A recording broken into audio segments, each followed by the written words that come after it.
Le collectif Maître Sylvain Swap dénonce un régime d'exception appliqué à certaines personnes interpellées le 4 août dernier aux abords du Conseil constitutionnel à Yaoundé. Pour Maître Hippolyte Méli, l'implication du tribunal militaire dans ce dossier constitue une grave violation des droits de l'homme, d'autant qu'aucun acte de violence ou de dégradation n'est reproché aux prévenus. Selon lui, 28 personnes arrêtées arbitrairement ont été remises en liberté sur la cinquantaine initialement interpellées. Les autres restent en détention. Face à cette situation, plusieurs acteurs de la société civile alertent sur une dégradation inquiétante des libertés publiques au Cameroun.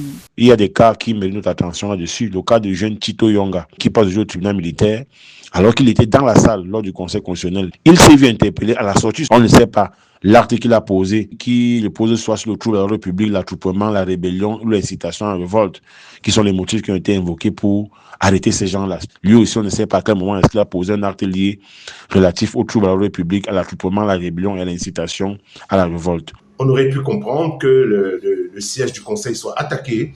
On aurait pu comprendre que des citoyens sont descendus dans la rue, ont mis des pneus, ont brûlé, ont attaqué les forces de l'ordre, ont cassé de gauche à droite. On aurait compris la réaction de l'État. Que les gouvernants comprennent que d'abord, un, ils ne sont pas là éternellement, et de deux, les revendications sont de l'ordre de la Constitution. Il fustige les motifs d'interpellation jugés infondés, mais désormais repris par toutes les autorités, ce qui, selon eux, contribue à ternir davantage l'image du pays sur la scène internationale.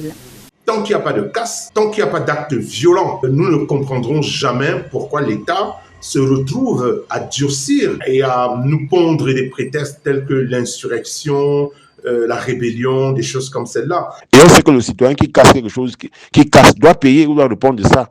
Est-ce que les gens ont cassé quelque chose? Est-ce qu'il y a eu des bris? Est-ce qu'il y a eu rien? Il n'y a eu rien de cela. Pourquoi donc s'accombrer encore avec une honte judiciaire comme celle-là pendant que le monde nous regarde? C'est regrettable pour la justice, c'est regrettable pour les droits de l'homme au Cameroun. Le collectif Maître Swap réclame la liberté immédiate de l'ensemble de ces personnes, lesquelles, selon lui, ne cherchaient qu'à exercer leur droit d'assister à une audience pourtant publique.